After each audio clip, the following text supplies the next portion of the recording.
11월 8일 목요일 인천일보 백초브리핑 시작합니다.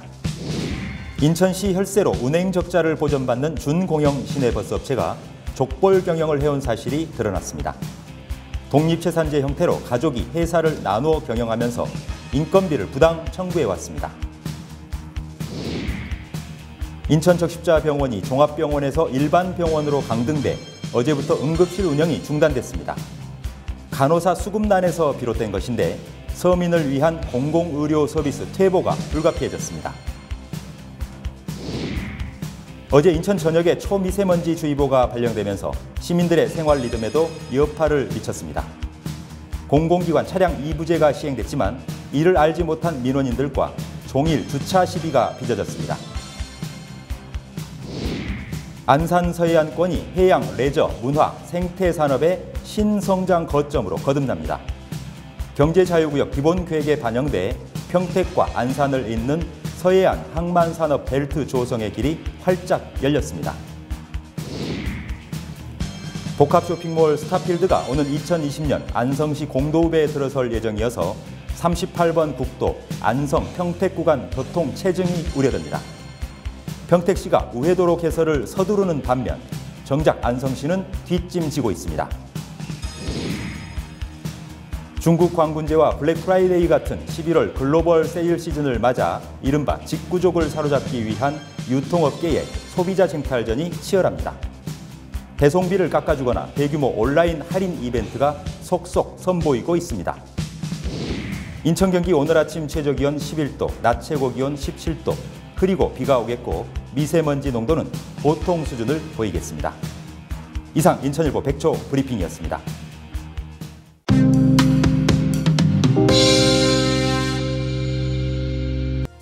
시청자 여러분 안녕하십니까? 11월 8일 목요일 인천일보 TV 뉴스입니다.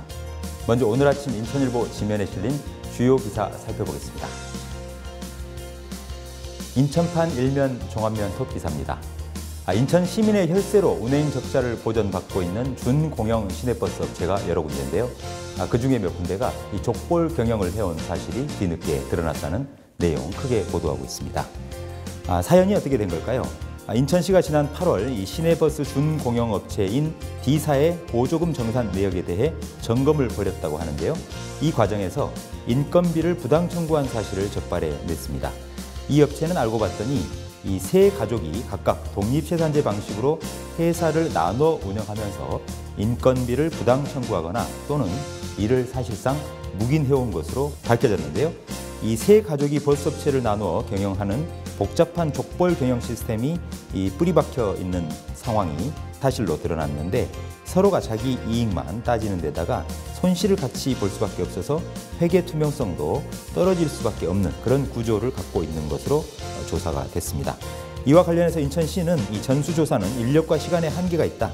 준공영업체 가운데 경영을 잘 하는 곳도 있는데 그런 업체까지 모두 싸잡아서 문제가 있다고 보는 것은 잘못됐다. 투명성 확보를 위한 회계 점검을 보다 철저히 하겠다라고 입장을 밝혔다고 합니다. 이어서 인천판 이면 종합면 기사입니다.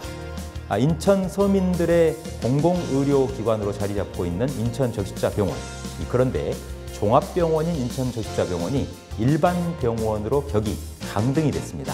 바로 어제부터 응급실 운영도 전면 중단이 된 상태인데요. 모두 15개 진료 과목을 보던 이 병원 진료 내역도 내과와 정형외과, 신경과 등 6개 진료 과목만 남긴 상태입니다. 의사들도 17명에서 10명으로 줄어들었습니다. 그 이유는 무엇일까?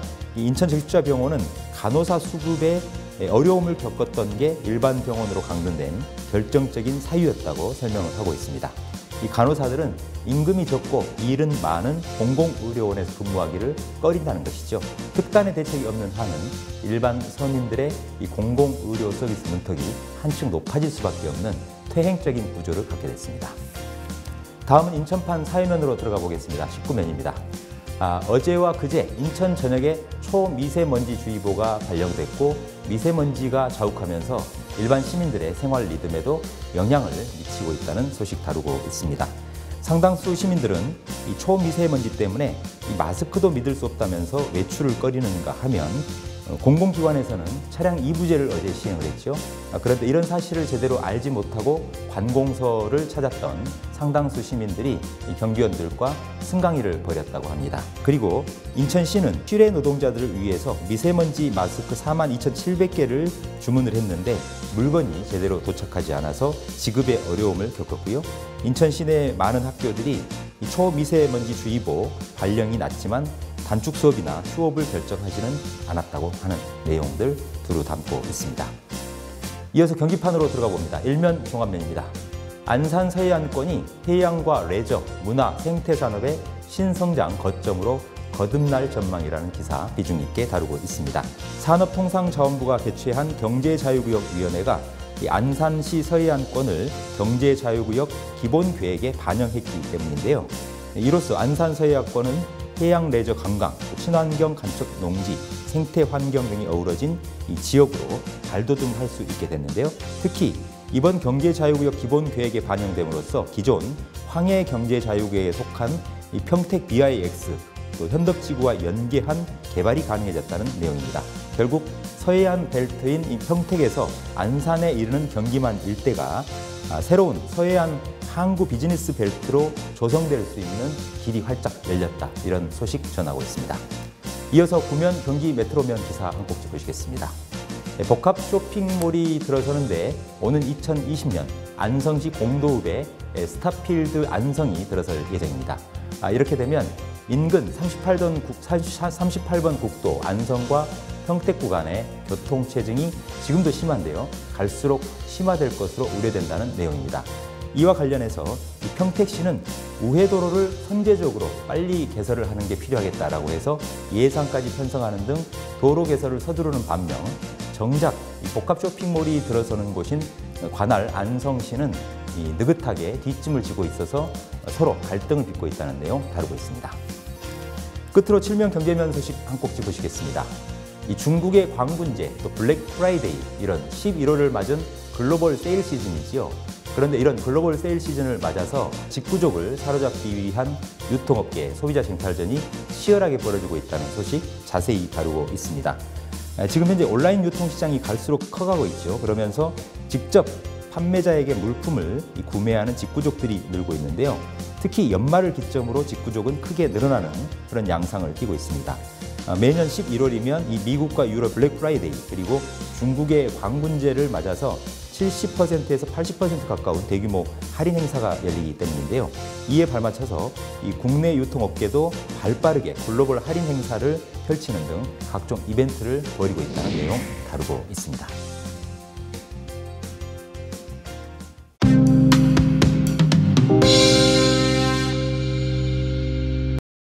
여러분, 창문 열기가 두렵지 않으십니까? 이 청명한 가을 하늘이 아니라 미세먼지가 자욱한 흐리고 뿌연 하늘을 보면 우리 마음속에도 이 먼지가 쌓이는 것 같은 불편함을 느끼게 되겠죠. 인류를 습격하는 미세먼지의 실태 그리고 앞으로 해결해야 될 과제는 무엇인지 짚어보겠습니다. 인천 중구 신흥동에 자리를 잡고 있죠. 이 질병과 식약, 또 대기 환경, 물 환경, 동물 위생 등 이 5개의 분야를 총괄해서 도맡으면서 300만 인천 시민의 건강을 위해서 구슬땀을 흘리고 있는 150여 명의 직원들이 속한 기관, 바로 인천광역시 보건환경연구원인데요. 이 보건환경연구원 이충대 환경조사과장 모시고 자세히 살펴보도록 하겠습니다. 어서 오십시오. 네, 안녕하세요. 네, 단도직입적으로 여쭙겠습니다. 이 미세먼지의 발생 원인 무엇입니까? 미세먼지는 인간의 모든 활동 과정에서 발생한다고 볼 수 있습니다. 인천 지역의 초미세먼지 발생원은 비산먼지가 약 33%로 가장 많고 선박, 항만 등 비도로 오염원이 24%, 에너지 산업이 16%, 도로이동 오염원이 11%가량을 차지하는 것으로 분석되고 있습니다. 산업활동이나 교통수단, 에너지 소비 등이 주된 발생 원인이라고 볼 수가 있습니다.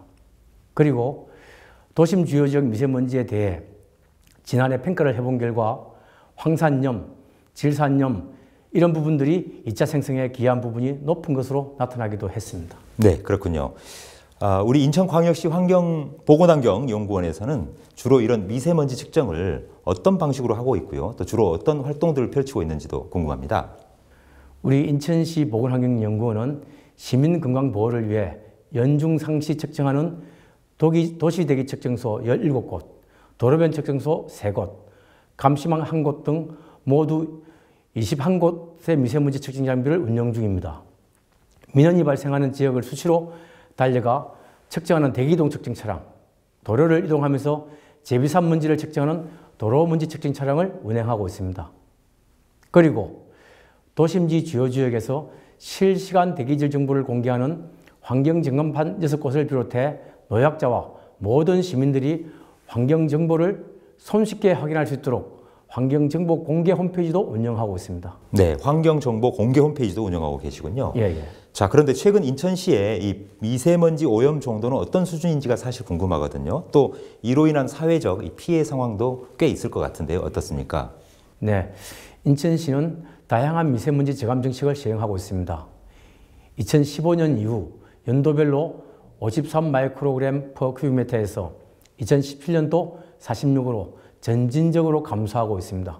참고로 올해는 9월까지 38로 측정이 되었습니다.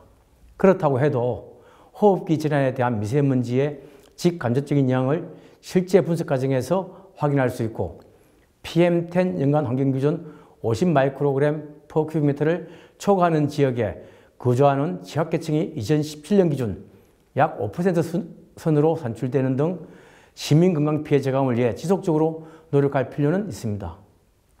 또한 봄철과 겨울철을 중심으로 발생하는 고농도 미세먼지 상황 역시 쉽게 개선되지 않고 있는데요. 이는 국외 발생에 대한 제어와 국내 지역 간 협력을 바탕으로 적극적으로 대처하면서 해결할 수 있는 부분이라고 생각을 하고 있습니다. 예, 이 고농도 미세먼지 상황 역시 쉽지가 않다. 자, 그런데 미세먼지뿐 아니라 인천의 이 대기오염 물질 배출로 인한 환경오염 문제나 또 분쟁도 적지 않은 것 같아요. 인천시의 대기오염 측정망 앞으로 어떤 보강 대책을 고려 중이신지요? 네, 2017년부터 측정 자료의 신뢰도를 높이기 위해서 9개 측정소의 측정 장비를 전면 교체하였고 주안역 등 대기오염 환경점검판 3개를 교체하여 대시민 환경정보 제공 기능을 강화하였습니다. 앞으로 2019년에 2군데, 2020년에는 4군데를 확충하여 인천 전역에 모두 27개 측정소를 설치 운영할 계획입니다. 또한 화력발전소, 항만 등 대기오염 물질 주요 배출 시설에도 대기오염 감지 측정소를 확충할 수 있도록 적극적으로 기술을 지원해 나갈 계획입니다. 네, 이 민간 영역에 대한 대기오염 감시 측정 기술도 지원하시겠다. 자, 미세먼지 농도 이 수준에 대한 표현 논란도 있었습니다. 현재는 상태에 따라서 이 좋음, 또 보통, 나쁨, 매우 나쁨으로 이렇게 불리고 있던데요. 어떤 기준으로 이런 농도, 이 수치를 알려주시는 건지도 사실 궁금하거든요. 네, 현재 미세먼지, 초미세먼지는 각각의 농도 수준에 따라 좋음, 보통, 나쁨, 매우 나쁨, 4구간으로 분류하고 표현하고 있습니다. 마이크로그램 per 큐빅미터 단위의 농도를 그대로 볼 수도 있지만 미세먼지 농도별 인체에 미치는 영향 등을 고려하여 좀 더 알기 쉽고 일상생활에 적용하기 쉬운 표현으로 발표를 하는 것입니다. 참고로 보통 기준은 80까지이며 81 이상은 나쁨 기준으로 들어가겠습니다. 네, 81 이상이 오버가 되면 이 나쁨 기준으로 들어가는 거군요. 네, 그렇습니다. 그런데 우리가 흔히 이 중국에서 오는 미세먼지 때문에요, 이 청명한 겨울을 보낼 수 없다 이렇게 말하지 않습니까? 인천과 경기도는 중국과 아주 가깝기 때문에 직격탄을 맞는 지역인지 사실인지 궁금하고요. 또 전국적으로도 인천, 경기 지역이 상대적으로 미세먼지가 많은 지역에 속하는지도 궁금합니다. 네, 인천은 백령도로 대표되는 서해도서 지역을 보유하고 있습니다. 국외 미세먼지 유입 시 가장 먼저 그 영향을 알 수 있는 지역이기도 합니다. 또한 중국의 주요 오염 지역과 가장 가깝기 때문에 영향을 많이 받고 있다고도 할 수가 있죠. 네. 실제로 전국 광역지자체별 미세먼지 수준을 보면 2017년도 기준으로 PM10는 경기도가 51 마이크로그램 per 큐빅미터로 가장 높았고 인천이나 서울도 높은 편에 속했습니다. PM2.5도 수도권 지역이 타 지역에 비해 전반적으로 높게 나타났습니다. 네, 그렇군요. 자, 그렇다면 다가온 겨울 미세먼지 농도 수치 예측 혹시 가능하겠습니까? 미세먼지 농도는 비출원의 배출량 변화에도 기상, 기후학적인 요인의 영향을 크게 받고 있습니다.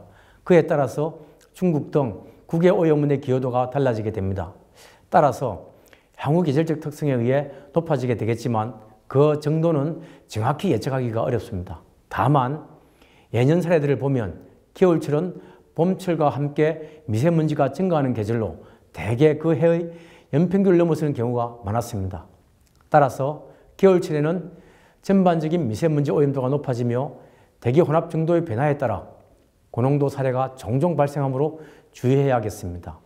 이와 관련하여 에어코리아 사이트 등 대기질 예보를 참고하셔서 대응하시면 좋을 듯합니다. 네, 그러니까 실시간으로 에어코리아랄지 이런 사이트에 들어가 보면 대기질을 예보를 받을 수 있는 거군요. 네, 그렇습니다. 네, 미세먼지가 없고 이 맑은 인천을 만들자 이런 건 누구도 반대하시는 분 없을 텐데요. 이와 관련해서 인천광역시 보건환경연구원이 중점적으로 진행 중인 그런 사업 분야가 있다면 무엇인지 궁금하고요.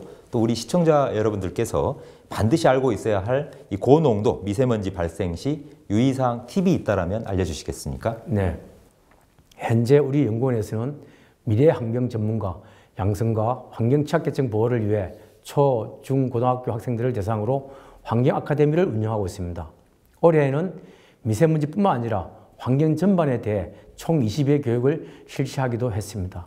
그리고 시민들께 미세먼지 등 대기질 정보를 신속하게 제공하기 위해 대기 환경 정보 시스템 고도화 사업을 추진하고 있습니다. 오는 12월에 사업이 완료되면 좀 더 쉽게 대기질 관련 정보를 확인할 수 있는 특화된 인천행 모바일 웹 서비스 등을 공개할 예정입니다.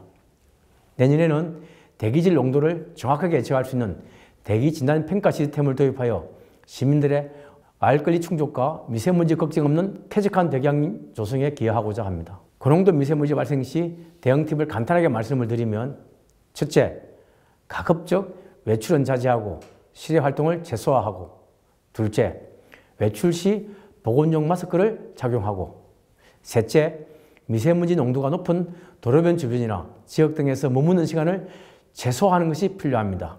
넷째, 귀가하는 즉시 손발 등을 청결히 씻고 과일, 채소 등을 충분히 섭취하시면 좋겠습니다. 네, 이 시민들에게 참 도움이 되는 그런 말씀인 것 같은데요. 이 앞으로도 이 대기질 개선을 위해서 보다 많은 노력 기울여 주시면 감사하겠습니다. 오늘 말씀 잘 들었습니다. 수고하셨습니다. 감사합니다. 네, 지금까지 도움말 주신 분 인천광역시 보건환경연구원 이충대 환경조사과장이었습니다.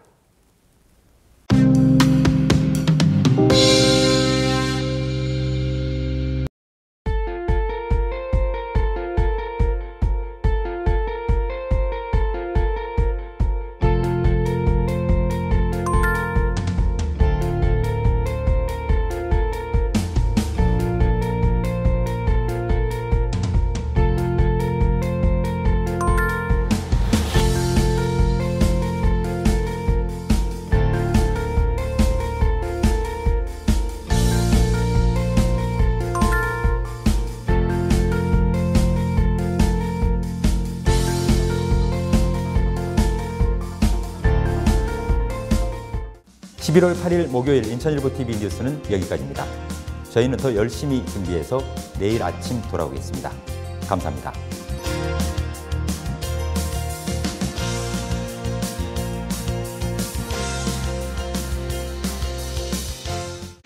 제6회 정서진 아라뱃길 전국 마라톤 대회 파란 가른을 서쪽 땅끝마을 정서진에서 제6회 정서진 아라뱃길 전국 마라톤 대회가 개최됩니다.